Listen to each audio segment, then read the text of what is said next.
Oh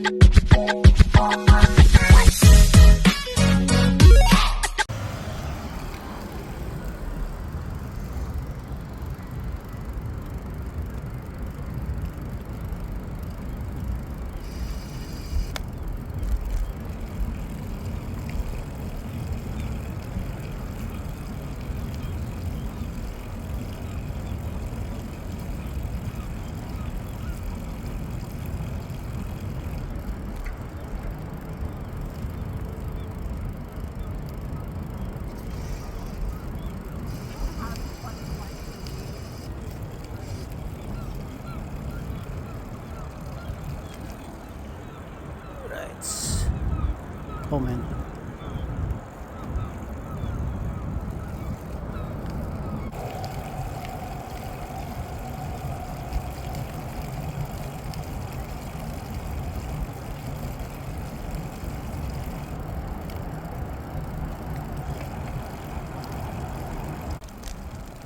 We'll see. Ganda ng mandi ah.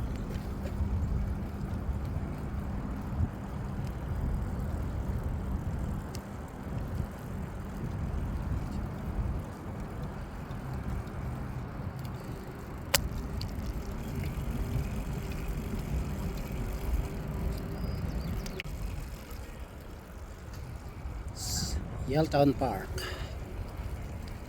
Yaletown. The other side is Olympic Village. That's Granville Bridge.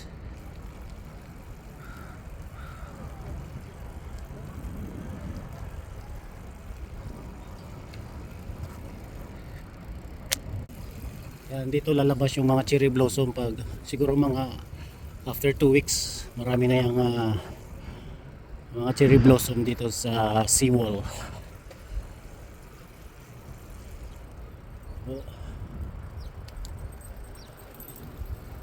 Seawall.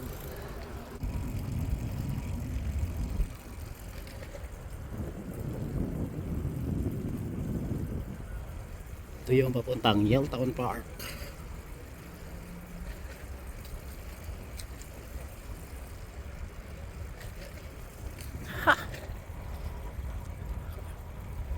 We're going to Stanley Park again just to work out this 1 week day off, no work with pay.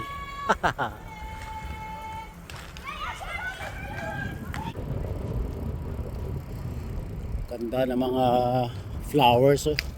Kasi paglabasan niya during springtime.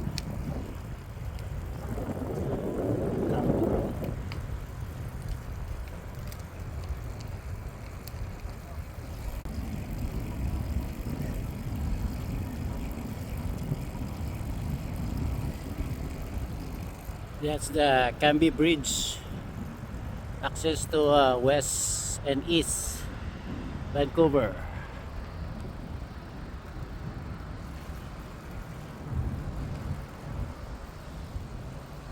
That's the east.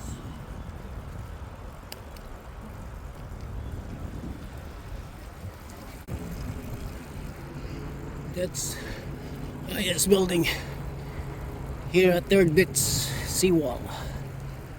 That's the Vancouver Aquatic Center.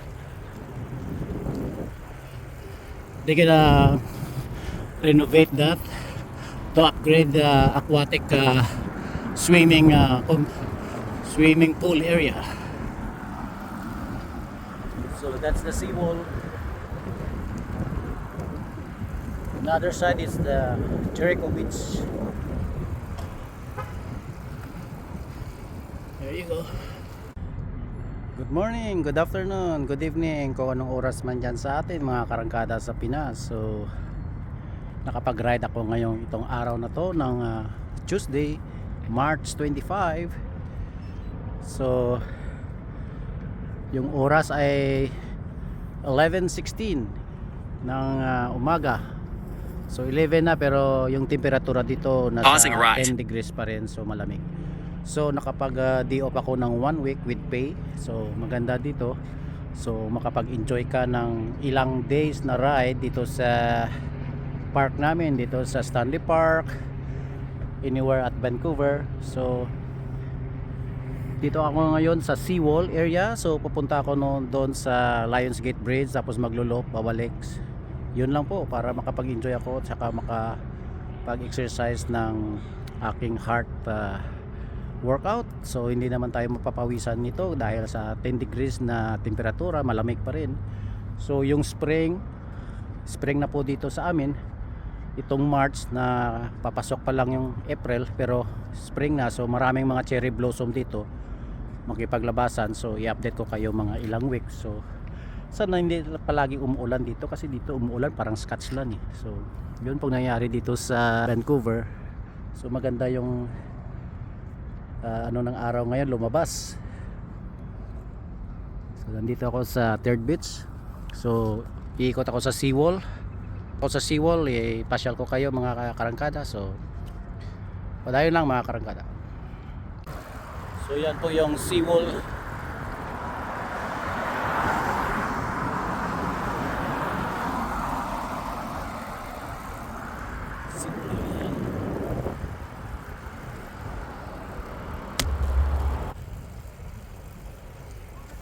Ang ganda ng araw ngayon mga kababayan, mga karangkada.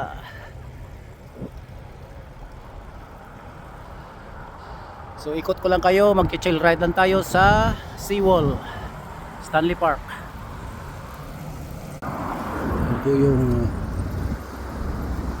Ito na po yung English Bay. Ito po yung English Bay. English Bay sa seawall. So dito tayo sa Stanley Bay sa seawall. Mga kababayan, yan.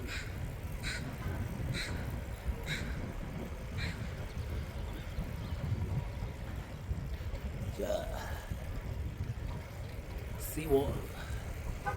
So yung pool napakarumi ngayon. So pag summer na, malinis na ito kasi maraming magliligo dito kaysa Pausing right. pupunta sila sa beach. So lilinisin po nila ito. So ang daming dumi. So lahat ng mga tao dito punong-puno during summertime.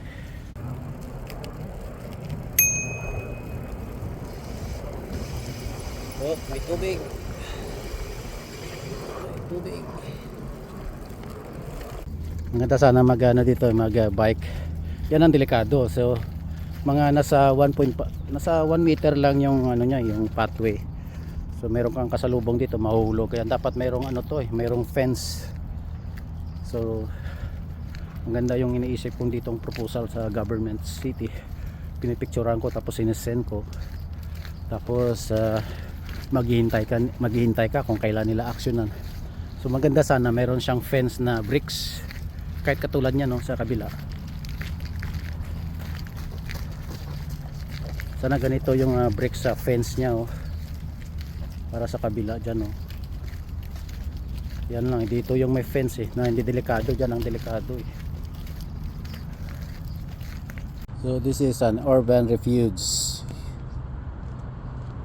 dito sa Stanley Park, Lagoon Lake. So yan po yung circle ng lake ng Stanley Park.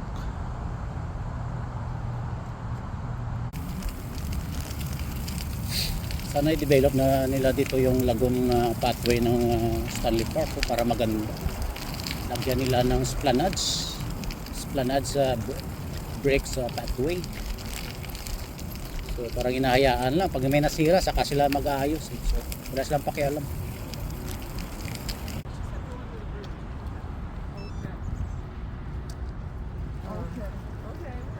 So guys, itong trees na to, ito yung cherry blossom. So nag-start pa lang siya lumabas yung bulaklak niya, pero hindi pa gaanong very colorful. So i-update ko kayo dito pag mga nasa 2 weeks na ng April, magsipaglabasan po yung cherry blossom dito sa Vancouver, sa Stanley Park during spring saka summertime.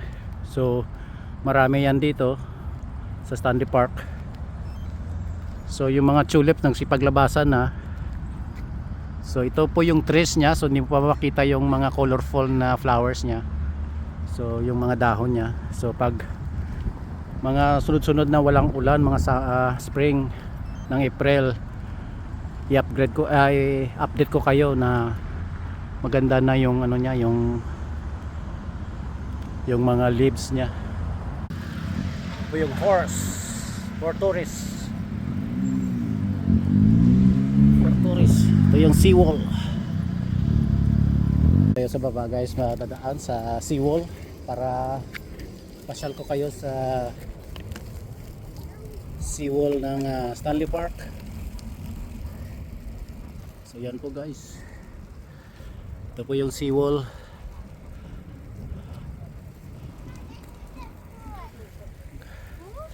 So maganda na dito pag mag summer na, puno-puno ng tao dito pag summer na. So ganito yung sistema sa Stanley Park pag maganda yung panahon during spring to summer. So marami nang sipaglabasan dito, pero sana hindi naman uulan ng next week, kasi pag ulan ng next week ano na naman, so walang lumalabas. Yun sa kabila niyan, yan po yung downtown Vancouver City. Pausing right. Yan po yung Canada Place. So ito po yung kahabaan ng seawall. So iikot tayo, maglulop tayo mga karangkada. So galing tayo kanina doon, no?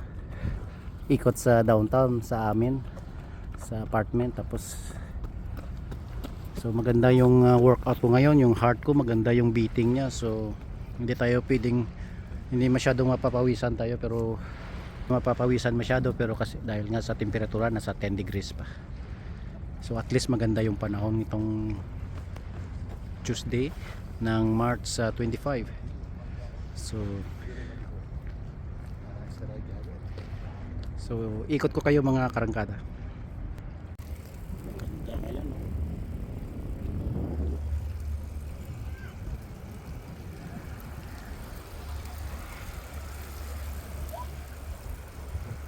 Yan, paglabasan na ibang mga cyclists.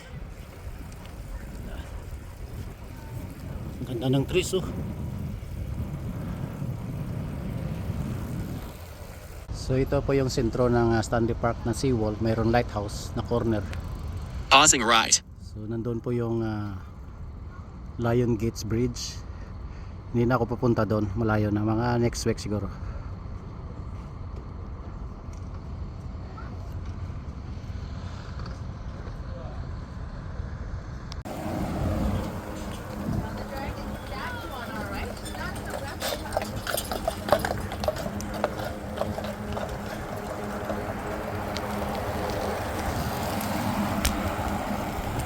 What's up guys?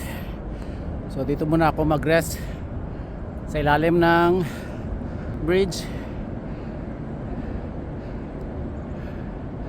Pausing right. Tapos babalik tayo doon. Kain muna ako.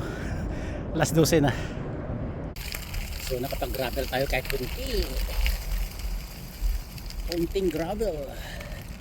Just a little bit mud.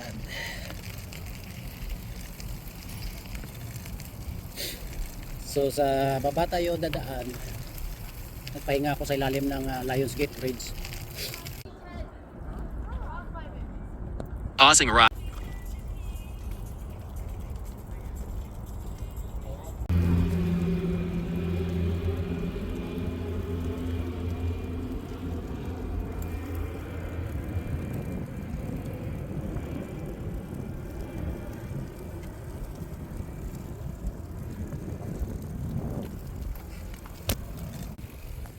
So nandito na tayo sa pinaka middle sa corner, tapos pag turn natin dyan sa kanto na yan, yan po yung half ng seawall pabalik na sa downtown Vancouver sa city.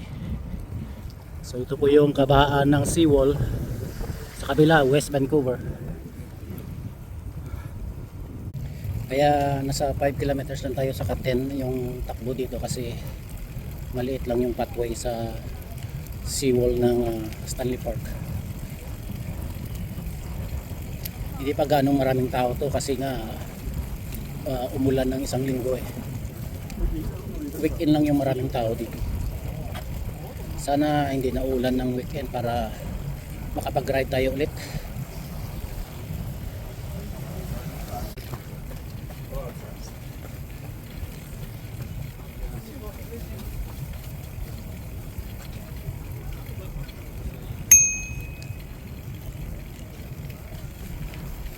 Thank you.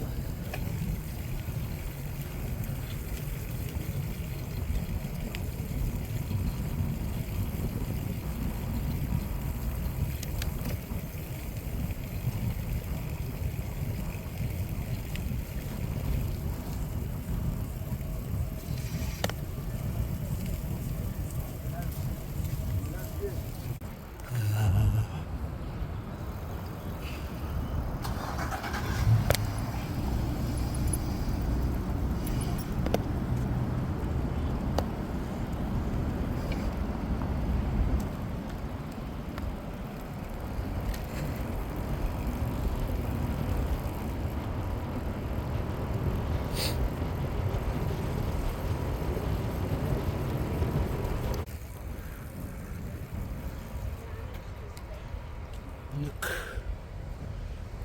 scooter. There's a scooter.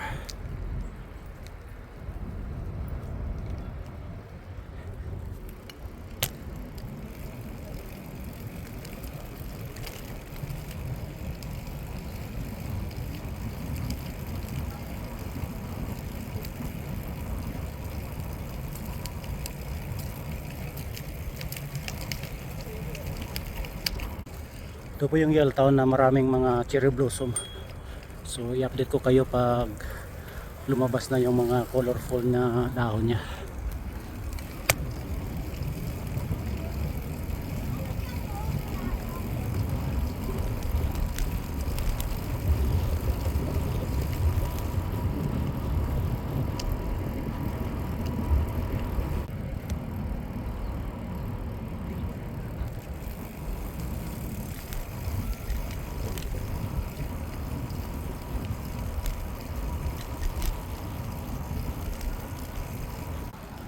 So guys, nakabalik na ako ng opposite punta sa bahay. So from the start, nag-start pala ako ng 11:24. So ngayon is alas 3 na ng hapon, mga 3:40 ng hapon. So naka 21 kilometers ako. Magandang exercise kasi lumabas yung init, so medyo napawisan yung likod ko, pero mabilis matuyo pag huminto ka. So nandito na ako sa palapit sa Olympic Village saka sa Pacific Boulevard. Yan po yung Science World, Canada House, Olympic Village. So malapit na ako. So yan po yung stadium namin, Canada Place Stadium.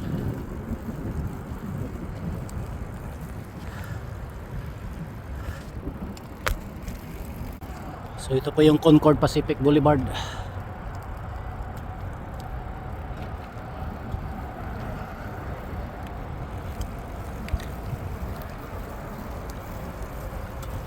Ito po yung Science World.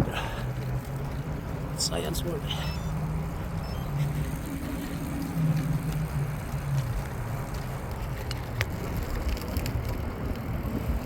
Pausing right. So guys, nakabalik na ako. So naka 22 kilometers lang ako, nag-chill ride lang ako. So kaninang umaga cloudy, very cold ng temperatura, nasa 10 pababa 8. So iba-iba. So at least nag-start na yung spring. So wala pang masyadong lumabas na mga cherry blossom. So i-update ko lang kayo pag lumabas na yung mga cherry blossom. Yan po yung mga trees ng cherry blossom. So wala pa siyang colorful na mga bulaklak. So pag mga April ng second week siguro, yan masipaglabasan na po yung mga cherry blossom. So naka time check pala, nasa alas 3 ng hapon na. 3:44. So naka 22 kilometers ako. So at least naka 1 hour ako na ride para lang mag cardio exercise. So hindi tayo pwedeng lumayo ng masyadong pagra-ride kasi nga baka maabutan ako ng ulan. Minsan umuulan, pagka alas 4 umuulan kasi pag during spring laging umuulan. So uulan siya tapos hindi, uulan tapos hindi. So parang ganon yung sistema dito sa Vancouver. So yun po guys, so maraming salamat sa panonood. Sana magustuhan nyo kahit konti. So magandang gabi, magandang umaga, magandang tanghali, magandang hapon kung anong oras man dyan sa atin. Lagi kong paalala, lagi po tayong umingat sa pagra-ride, huwag tayong magyabang. Padayon lang mga karangkada. Resuming ride.